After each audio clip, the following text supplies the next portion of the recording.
Soal yang namanya SPT alias surat pemberitahuan gitu.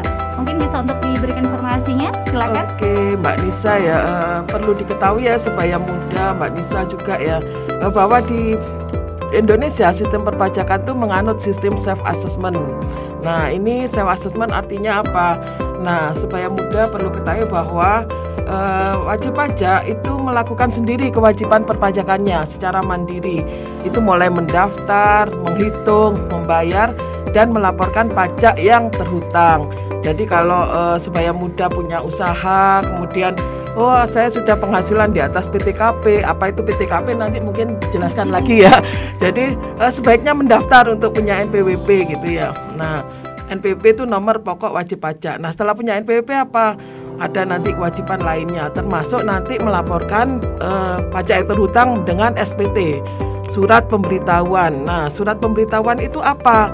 Itu digunakan untuk melaporkan penghitungan dan atau pembayaran pajak, objek pajak dan atau bukan objek pajak, harta dan kewajiban sesuai dengan ketentuan peraturan perundang-undangan kita gitu ya.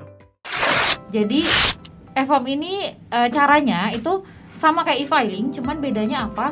Bedanya tuh kalau misalnya pertama kali mau lapor SPT, pilih e-form, terus nanti dia akan download formulirnya, betul, formulirnya secara online, mendownload. Nah, nanti setelah filenya terdownload, itu sebaya mudah bisa isi secara tanpa kuota, secara offline gitu, nggak butuh kuota gitu. Jadi bisa tetap diisi, dia auto save gitu.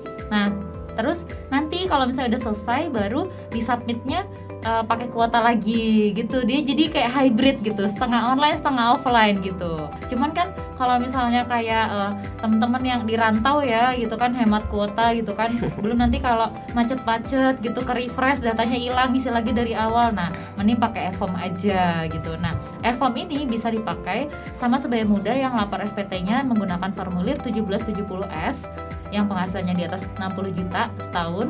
Penghasilan bruto ya ini sebaya muda, jadi penghasilan kotor nih yang belum termasuk dipotong yang kayak biaya-biaya lain nih.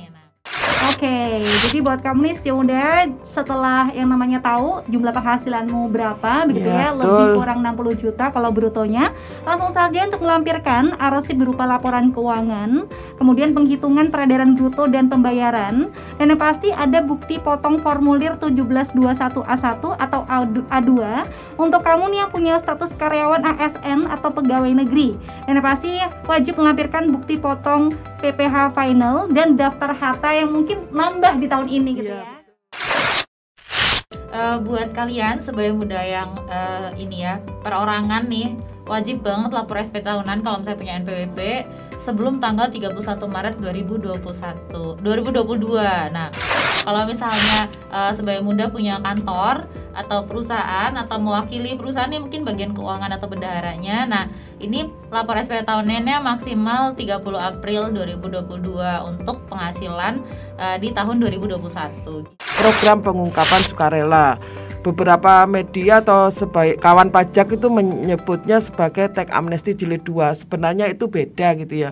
Nah, apa? Ini adalah pemberian kesempatan kepada wajib pajak untuk mengungkapkan kewajiban perpajakannya yang belum diungkap berdasarkan secara sukarela dengan melakukan pembayaran PPh yang sifatnya final. Jadi hampir sama gitu ya, bilangnya hampir sama kayak teks amnesti. Jadi kawan pajak atau sebaya muda itu cek dulu pelaporan SPT-nya sudah benar atau enggak gitu ya. Nah, ada enggak hartaku yang terlewat dilaporkan, ada enggak yang belum dilaporkan. Nah, ini kesempatannya bisa ikut untuk program PPS. Nah,